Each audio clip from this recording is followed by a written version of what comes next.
back with the slug creature.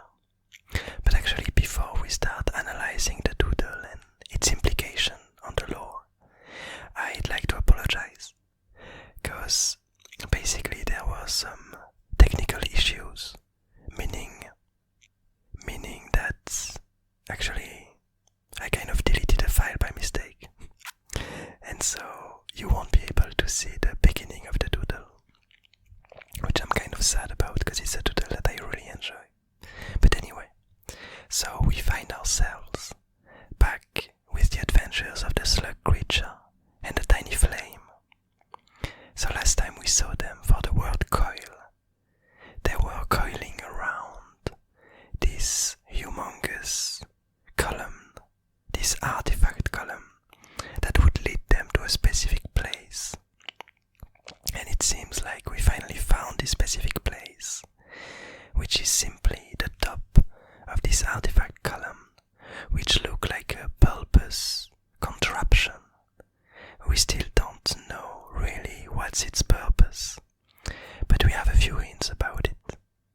So first of all, my first interpretation of it, because we do know, almost for a fact, that the slug creature is kind of going towards it to bring the tiny flame there, and to help it find a specific purpose inside of this half-working artifact.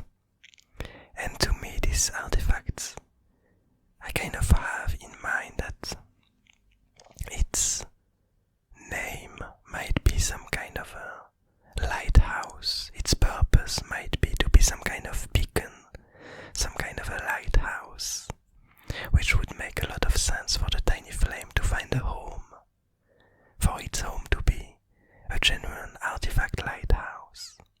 But so, as the slug creature reaches for this place, what we discover is actually something really interesting. It's the second member of the slug creatures that we ever saw, and it is gigantic compared to the one we know. So the slug creature, who seemingly knew exactly where he was going, ends up near the top of this structure, of this artifact lighthouse, and we see this other slug that seemingly 10-20 times larger than himself, and we see that it seems extremely old, extremely sleepy, and really, from my point of view, really cute. And so there are a few differences between him and the slug creature that we know. First of all, the size, which kind of alludes to its age. But then we have the hints that actually he doesn't anymore has any eggs on the top of its back.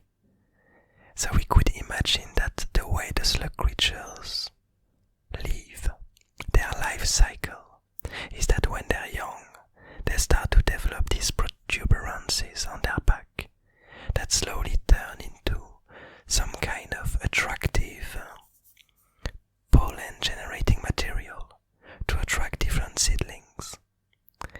And then some seedlings naturally get attracted, get inside of this protuberance, which slowly close to become tiny homes for the seedlings, inside of which they can slowly change and turn into eggs that will then turn into new species, new creatures. And afterwards, as we discussed in the previous doodle, it seems like the slug creature's purpose is to find a new home for each of these different creatures that will emerge from these eggs. And as we see here, this really old slug might be near the end of its life, because it does seem like he has no more eggs, no more creatures to bring home, which is, from my end, from my point of view, a really beautiful idea. And so, also another difference, besides the humongous size species is its antennas.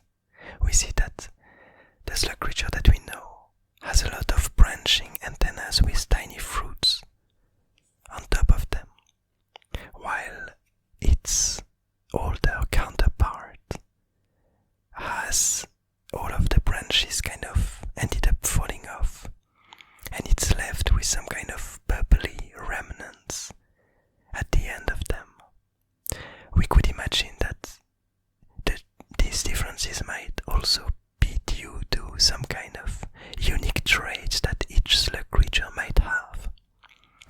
But I'm guessing that the lack of branches might also simply be due to the age of this creature. But I'm really not sure. It might really indeed be due to simply different individual features.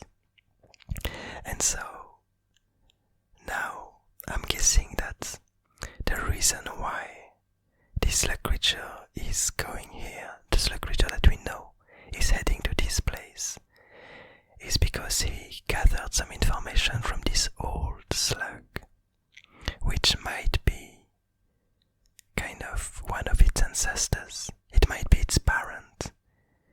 Actually, the slug creature that we know might be the child of this really old one, or simply related to it for some reason.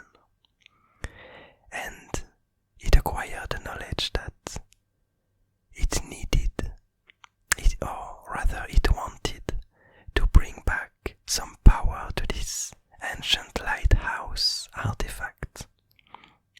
We might imagine that as it ended its purpose,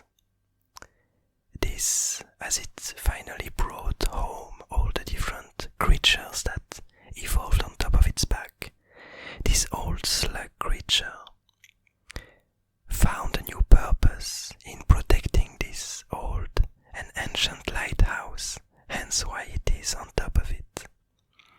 And this tiny slug creature that we know of found a reason, found a purpose in finding a way to bring back to life this ancient lighthouse, so that when this old slug would finally decay, the lighthouse would still be up and running and wouldn't need its protection. And now the question would be, why? Why would this old slug want to protect this piece of artifact? What kind of reasons, what kind of purpose this old piece of artifact had? What's its reason to be? And somehow one of the first guesses that I had about that is that somehow when I look at this old slug and these intriguing antennas with these bubbles at the end, and also the antennas of the slug creature that we know, it somehow seems like some kind of communication devices. And I could imagine that this lighthouse might somehow help this different communication to traverse the land of the Abyss Garden and allow some creatures to be able to interact with each other from afar.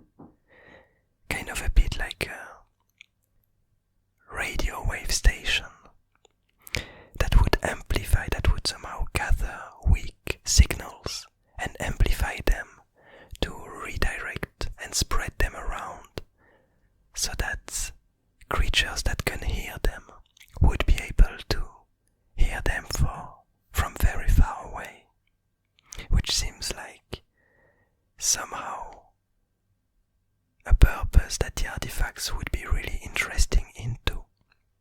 Because as we know, these old ancient artifact creatures that we know of, it does seem like their purpose was to gather information and to record whatever was happening in the Abyss Garden. And so we can imagine that such towers, such lighthouses of sort, might be really helpful devices for them to communicate with each other and gather each other's knowledge as they were traveling along in opposite directions of the Abyss Garden. as different species started to grow and to evolve in this environment, these lighthouses might have become some kind of tool for them too.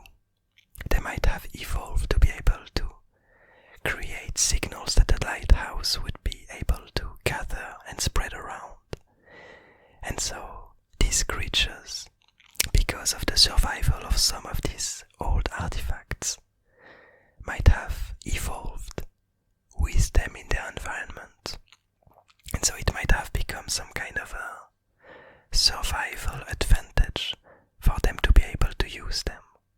Hence why today we have these slug creatures that might be able to communicate from very far away with each other using these devices.